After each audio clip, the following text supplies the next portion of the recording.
آسان درس قرآن نحمده ونصلي ونسلم على رسوله الكريم اما بعد فاعوذ بالله من الشيطان الرجيم بسم الله الرحمن الرحيم ويل لكل افاك اثيم يسمع آيات الله تتلى عليه ثم يصر مستكبرا كأن لم يسمعها وبشره بعذاب أليم۔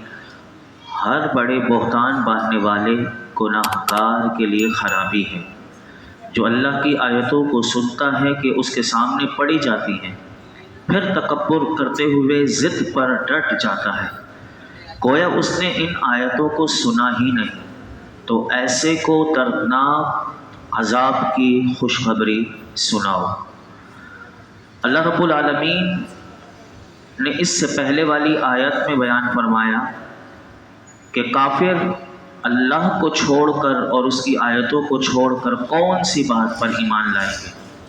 جب وہ ایمان نہ لائے تو اس آیت کریمہ میں ان کے لیے بڑی وعید کو بیان کیا گیا۔ چنانچہ فرمایا کہ ہر بڑے بہتان باندھنے والے گناہگار کے لیے خرابی ہے، اور یہ وہ شخص ہے کہ جس کے سامنے قرآن کی آیتیں پڑھی جاتی ہیں تو وہ انہیں سن کر ایمان لانے سے تکبر کرتے ہوئے اپنے کفر پر اصرار کرتا ہے، اور فرمایا کہ وہ ایسا بن جاتا ہے کہ گویا کہ اس نے ان آیتوں کو سنا ہی نہیں۔ تو اے حبیب صلی اللہ علیہ وسلم، آپ ایسے شخص کو قیامت کے دن جہنم کے دردناک عذاب کی خوشخبری سنا دو۔ مفسرین فرماتے ہیں کہ اس آیت مبارکہ کا شان نزول انہوں نے یہ لکھا کہ نضر بن حارث عجمی یہ لوگوں کو رستم اور اسفن یار خان کے قصے کہانیاں لا کر یہ لوگوں کو قرآن سننے سے روکتا تھا اور یہ کہانیاں سناتا تھا، یعنی وہ لوگوں کو کہتا تھا مجھ سے سنو، یہ قرآن نہ سنو۔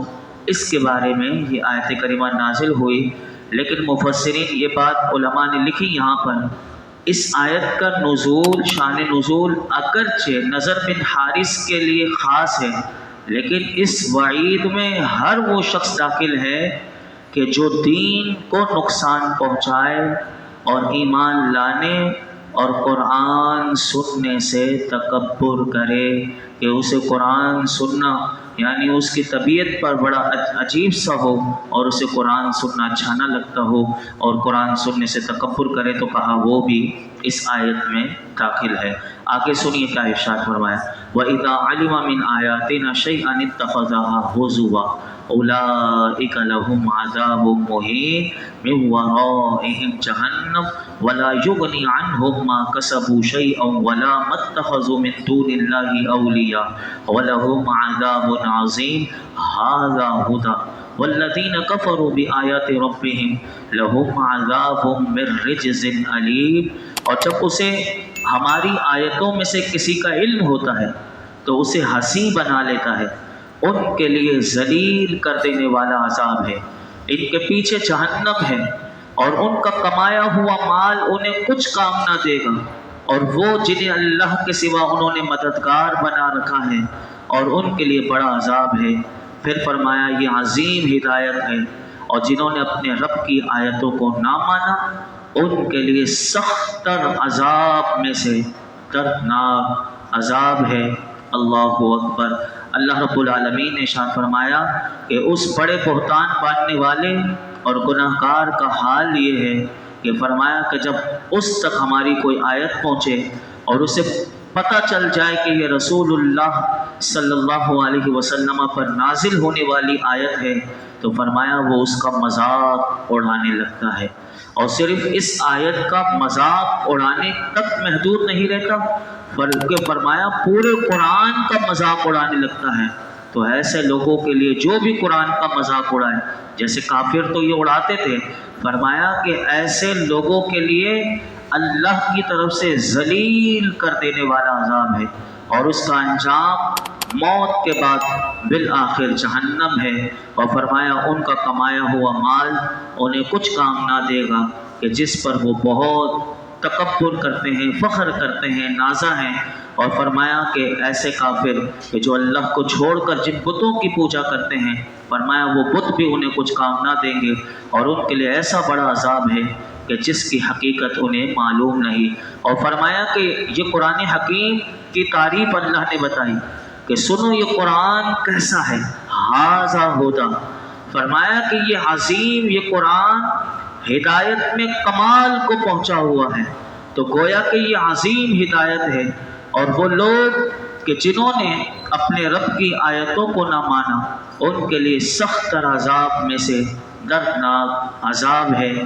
یہ سورہ جاثیہ کا پہلا رکوع مکمل ہوا۔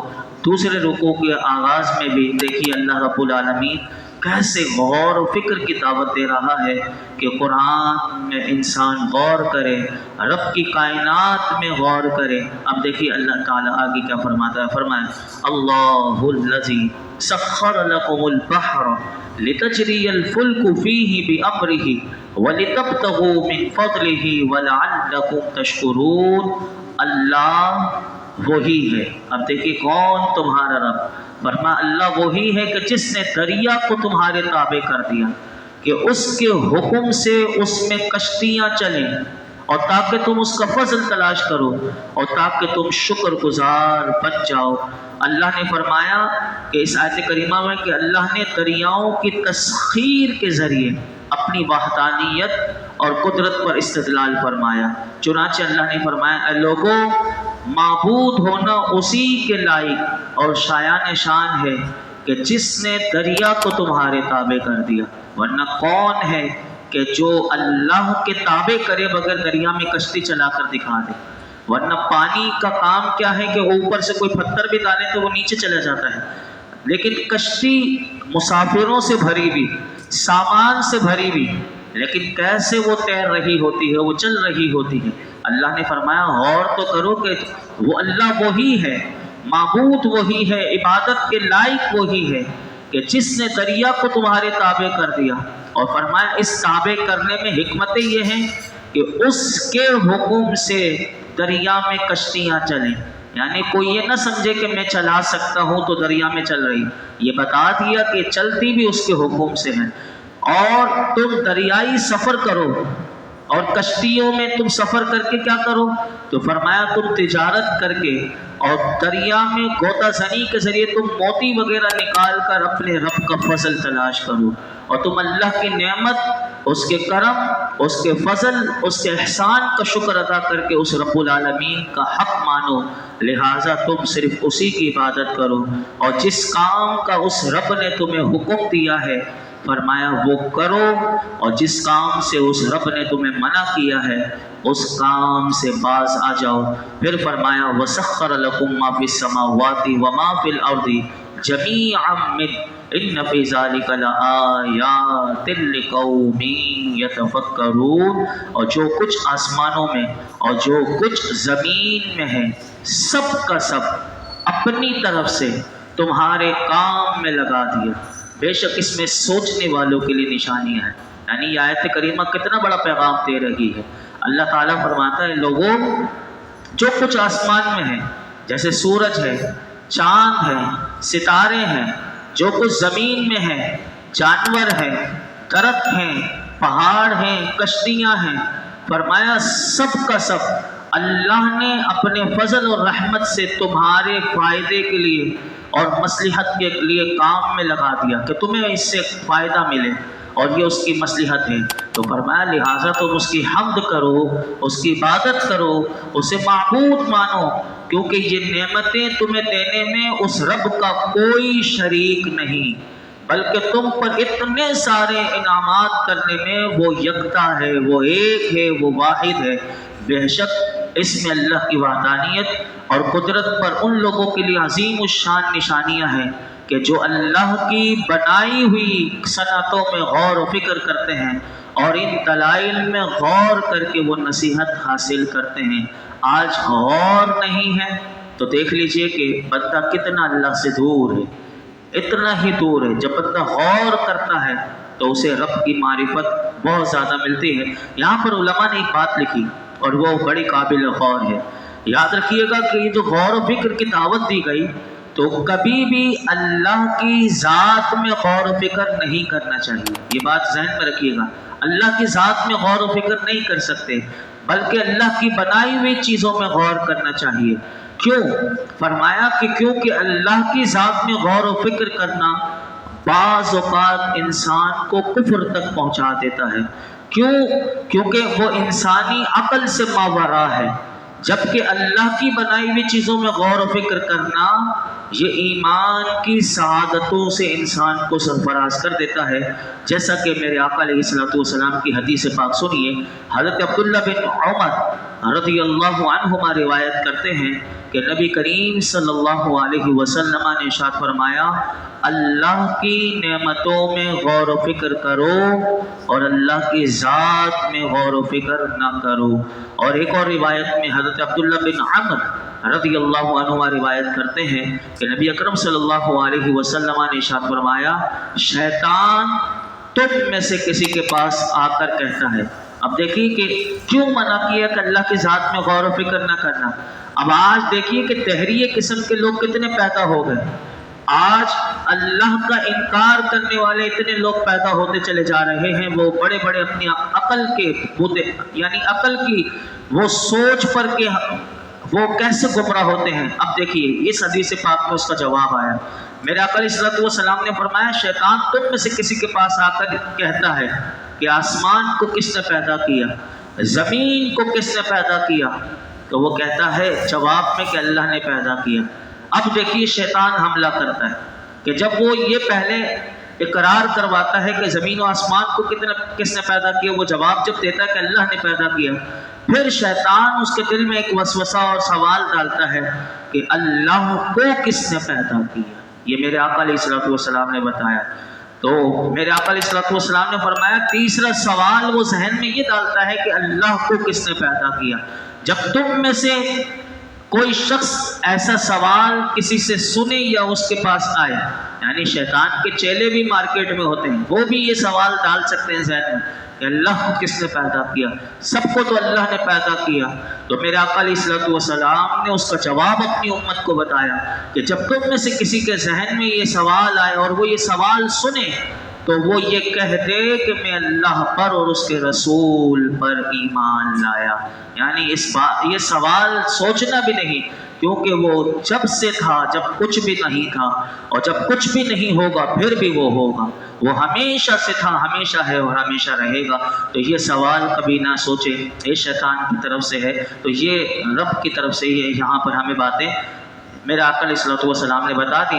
آگے انشاءاللہ کل ہم سماعت کریں گے کہ کیا ایمان والوں سے فرمایا کہ اللہ رب العالمین نے. تو کل ایمان والوں کے لیے اور بھی اللہ کی وحدانیت، قدرت اور حکمت کے دلائل کے بعد مسلمانوں کی اخلاقی تربیت کے حوالے سے آیت آئے گی، اور بھی بہت کچھ آگے سیکھنے کو ملے گا. اللہ رب العالمین ہم سب کو غور و فکر کی توفیق عطا فرمائے. الحمدللہ رب العالمین والصلاة والسلام علی سید الانبیاء والمرسلین وعلی آلہ واصحابہ اجمعین. یا رب العالمین نماز شہادہ کرنا، درود و سلام پڑھنا، درس قرآن سننا اپنی بارگاہ میں قبول فرما. رب کریم قرآن کا نور اور اس کا فیضان عطا فرما. ہم سب کو باعمل، بااخلاق، باحیا، با کردار بنا دے. غور و فکر کرنے کی صلاحیت، قابلیت عطا فرما. تدبر قرآن، تفکر قرآن، فہم قرآن کی دولت سے نواز دے. اللہ نور قرآن سے نواز دے. اللہ ہماری زندگیوں میں نور عطا فرما. ہمارے اخلاق اچھے کر دے، ہمارا کردار اچھا کر دے. یا رب العالمین ہر برائی، ہر گناہ سے بچنے والا بنا. ہمارے ماں باپ کی ساری امت مسلمہ کی بے حساب مغفرت فرما. دنیا اور آخرت کی ساری بھلائیاں، کامیابیاں، عزت، نعمت، راحت، سکون عطا فرما. زوال نعمت سے بچا، احساس نعمت عطا فرما. یا رب العالمین آج تک ہم نے جتنی دعائیں کی ہیں آئندہ کریں گے سب دعاؤں کو قبول فرما. ہمارے رزق دسترخوان کو وسیع فرما، برکت والی حلال طیب روزی عطا فرما. یا اللہ مرتے دم تک اپنے سوا کبھی زندگی میں کسی کا کسی لحاظ سے محتاج نہ کرنا. وصلی اللہ تعالی علی خیر خلقہ محمد وعلی آلہ وصحبہ.